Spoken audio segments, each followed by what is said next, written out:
Oh, quelle honte, quelle honte. Non, mais non, mais non, quelle honte. On dirait pas le Real Madrid ce soir. Mais quel match ils nous ont foutu comme ça? C'est pas la peine. C'est humiliant, c'est humiliant. C'est très humiliant. À part les 7 premières minutes et les 5 dernières minutes où Lille a reculé pour pouvoir conserver le score, le Real n'a pas hésité dans ce match. Oui, le Real n'a clairement pas hésité dans ce match. Rien, rien ce soir. Très déçu de ce match. Salut les amis, bienvenue sur cette nouvelle vidéo débrief du match entre Lille et le Real Madrid. Deuxième journée où le Real se devait de gagner pour maximiser les points. Mais le score est bien en faveur de Lille. 1-0 en faveur de Lille. Oui les amis, vous ne vous trompez pas, c'est bien 1-0 en faveur de Lille.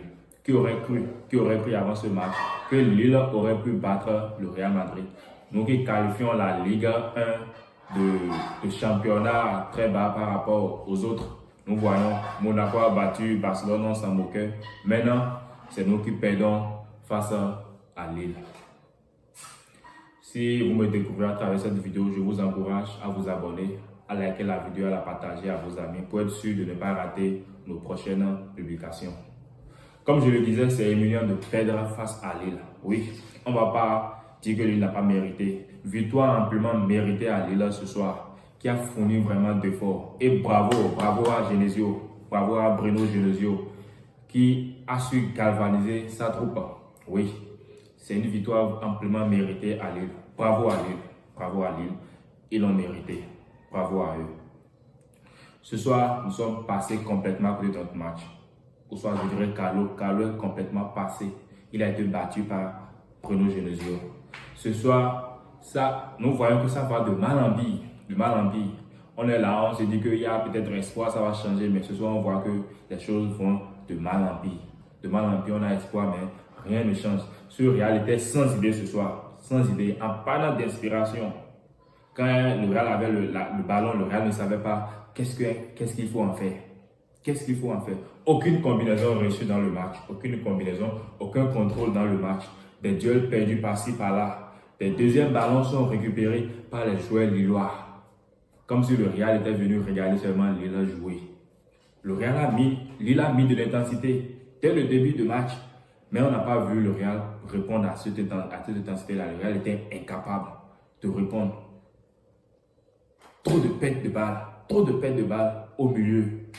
Je me demande vraiment si on pourra gagner quelque chose avec ces soi-disant galactiques que nous avons. Nous avons des stars, nous avons Mbappé, nous avons Bellingham, nous avons Vini, nous avons Rodrigo. Mais on voit que ça ne donne rien. Ça ne donne rien. Oui, la bataille du milieu a été perdue ce soir. Je crois qu'il faut faire appel à Toni Kroos. Oui, c'est pas une honte de le dire. On ne doit pas avoir honte de le dire. S'il y a possibilité de faire appel à Toni Kroos, il faut peut-être le faire. Il faut le faire. On voit clairement que sans Toni Kroos au milieu, le milieu souffre. Ce milieu n'a pas de stabilité, pas d'équilibre. Personne pour temporiser le jeu. Avec Toni Kroos, il n'y avait pas ça. C'est peut-être on dira le jeu de Toni Kroos n'est pas joli à voir, n'est pas si à voir, mais Toni savait comment temporiser ce milieu. Toni savait quand même l'adversaire venait faire pression sur Toni, Toni savait comment calmer le jeu. Il savait comment donner le tempo au jeu. Mais ce soir, on a vu qu'il n'y a personne. Il n'y avait personne. Personne de jeudi. Personne. Et Carlo, je ne sais pas pourquoi il laisse Rodrigo sur le banc. Rodrigo qui est souvent bon en Ligue des Champions, oui. Rappelons l'année passée, Malcolm City. Rodrigo qui est souvent bon en Ligue des Champions. Je ne sais pas s'il est blessé, vous me direz peut-être en commentaire s'il est blessé ou pas. Mais Rodrigo était quand même sur le banc. Au lieu de le mettre titulaire et peut-être mettre Endrick après. C'est vrai, nous voulons voir le petit Endrick être titulaire, mais pas pour ce genre de match. Il est encore petit. Son niveau est encore bas pour pouvoir être titulaire dans ce genre de match-là. Non, c'est peut-être en Liga où nous allons recevoir la maison, où nous allons recevoir des clubs comme Getafe ou bien des clubs qui ne valent pas grand-chose. En ce temps-là, on pourra titulariser Endrick. Je suis désolé, mais ce soir, je ne sais pas pourquoi on titularise Endrick. À part la seule frappe qu'il a fait, il a disparu dans le match. Il a été fantomatique, on l'a plus vu. On aurait pu mettre un Rodrigo. Je ne sais pas pourquoi Rodrigo a été laissé sur le banc. Et pour faire des remplacements aussi, Rodrigo n'est pas entré. Il a préféré mettre Mbappé. Mbappé qui revient de blessure. Quel message tu envoies à Rodrigo en faisant ça? C'est pour lui montrer que tu ne comptes pas vraiment sur lui. Mbappé qui revient de blessure. Dites-moi, qu'est-ce que Mbappé a pu faire ce soir? Rien. Mbappé n'a rien foutu. On aurait pu mettre Rodrigo, on aurait vu ce que ça allait donner. À part ça également, il prend Valverde. Valverde qui est censé être numéro 6, qui doit récupérer les balles. Il prend Valverde, le met au milieu côté droit. Pour faire quoi? Pour faire quoi? Je pense que Carlo Ancelotti s'est complètement trompé de tactique ce soir. Il s'est complètement trompé de tactique ce soir. On aurait même pu avoir des cartons rouges. Et c'est ça qui est humiliant. Il y a eu après des tacles assassins de la part des joueurs du Real Madrid qui ont copié des cartons jaunes par-ci par-là parce qu'ils étaient dépassés. Oui, ils perdaient des duels et il fallait courir maintenant derrière l'adversaire. Et les joueurs lillois étaient tellement rapides qu'ils ne pouvaient même pas les rattraper. Donc il fallait faire des tacles pour essayer de les stopper par-ci par-là. Mais c'est grave, tu es mêlé et c'est toi encore qui es sous pression. C'est toi encore qui es sous pression à devoir courir et faire des tacles. Normalement, quand nous sommes mêlés comme ça devait être le contraire. C'est les joueurs de Lille qui devaient courir derrière, on devait mettre la pression, mais rien. Lille a bien défendu ce soir, oui, Lille a bien défendu, mais Lille n'a pas fait que défendre, Lille a attaqué. On aurait pu perdre ce match-là sur un score de 2-0. Lille a attaqué, et face au bloc de Lille, le Real ne savait pas quoi en faire du ballon. Le Real ne savait pas. Vini ce soir a été fantomatique. Il n'a pas pu faire les différences. Il a été fantomatique ce soir. Je pense que ce Real a besoin de changement. Oui. Sinon, le pire va en arriver. Là, actuellement, quand vous consultez les applications, nous sommes 17e. Mais ce n'est pas possible. En tant que tenant du titre, être 17e, ça suppose les matchs de barrage. C'est vrai. Nous sommes qu'à deux journées de cette phase de Ligue 1, mais être 17e en tant que tenant du titre, c'est pas bien, c'est criard. 17e.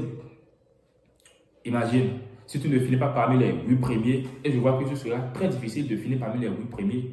Oui, parce qu'il y a encore des gros matchs que tu auras à faire. Tu vas recevoir Dortmund. Tu vas jouer contre Liverpool à Anfield. Si on perdait, même si c'était même contre Liverpool, on perdait, c'est vrai, on ne va pas excuser une défaite, mais on pourrait dire, bon, on a perdu à Anfield, si ça, c'est contre une grande équipe, mais ce sont perdus contre Lille. Alors nous voulons gagner contre quelle équipe? Contre quelle équipe si nous perdons contre Lille? Je vous rappelle la règle. La règle, c'est qu'il faut terminer parmi les 8 premiers pour être directement qualifié en 8e de finale. À part ça, si vous terminez entre la 9e et la 24e place, c'est que vous allez devoir jouer des matchs de barrage. Des matchs de barrage en aller-retour. Si tu continues comme ça, non, ça ne vaut pas la peine. Ça ne vaut pas la peine. Je vois, si tu continues comme ça, c'est que tu n'es pas sûr d'aller vraiment loin. En tant que tenant du titre, tu vas vite te faire éliminer dans la compétition. Deuxième journée, on a déjà une défaite. C'est pas bien. Ça n'honore pas le grand Madrid que nous sommes. Ça n'honore pas. Et heureusement, Lounine est là. Lounine fait de belles arrêts quand même ce soir. Sinon, on aurait pu encaisser plus que ça. Jonathan David aurait déjà pu ouvrir le score même sans ce pénalty. Nous été l'arrêt de Lounine. Lounine a félicité quand même. Ça, je pense que c'est bien d'avoir deux bons gardiens. Si Courtois n'est pas là, Lounine est là pour faire le taf. Et ça, c'est bien. Kamavinga. Croise les bras. Même nous qui ne sommes pas professionnels, on sait que quand tu es dans le cadre, quand tu veux défendre, il faut croiser les bras comme ça. Oui, il faut croiser les bras comme ça. Là, même quand la balle te touche, l'arbitre ne peut pas la siffler parce que c'est que là, tes bras sont collés. Mais quand tu sautes et tes bras sont décollés comme ça, il n'y a rien à faire. C'est un penalty clair. Penalty clair transformé par Jonathan David qui nous punit. Et on a été incapable même d'égaliser. C'est ça qui me fait mal. Incapable d'égaliser. Non. Bon. On verra bien la suite. Mais s'il faut continuer ainsi, c'est grave. C'est très grave. Actuellement, c'est très difficile d'être supporter de Real Madrid. Quand tu suis les matchs de Real Madrid, tu as mal au cœur. Ton cœur bat, tu te dis, est-ce que ça va marcher? Est-ce que ça donnera? Non, c'est pas bien actuellement. Ce sera difficile de terminer parmi les 8 premiers. Avec tous les matchs que nous avons, il va falloir se ressaisir tôt. Il va falloir que les joueurs entre eux aient une discussion, une franche discussion où chacun va devoir prendre conscience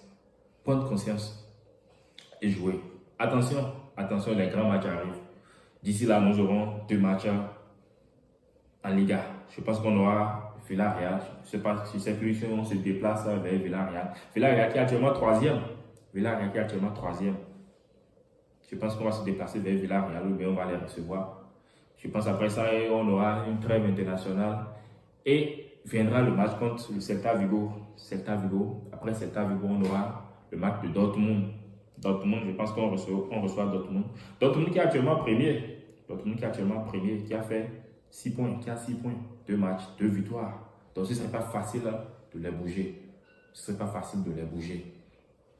Et après ça, on aura le Classico, les amis. Le Classico.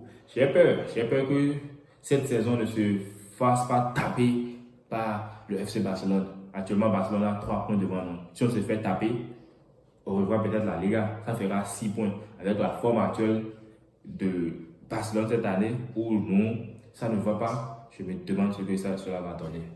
Alors les amis, ce soir, très déçu. Je vais m'en arrêter là. Et on va espérer que ça change positivement. Mais il va falloir quand même déjà commencer par chercher un remplaçant à Carlo Ancelotti. Je pense que oui, il a déjà fait son temps. Il a fait ce qu'il pouvait. Là maintenant, il faut un nouveau coach avec de nouvelles idées. Oui, un coach qui pourra faire jouer cette star que nous avons. Un coach qui pourra mettre chacun à sa place. Un coach qui pourra faire en sorte que cette star que nous avons puisse combiner ensemble. Et je pense à Xabi Alonso. Nous voyons ce qu'il fait actuellement avec Leverkusen. Je pense que s'il vient au Real, ça nous fera du bien. Les amis, merci beaucoup. Merci d'avoir porté votre attention à cette vidéo. Comme je l'ai dit, n'hésitez pas à la liker, à la partager. Sur ce, prenez soin de vous, prenez soin de vos entourages. On se retrouve prochainement pour de nouvelles vidéos. Ciao, ciao.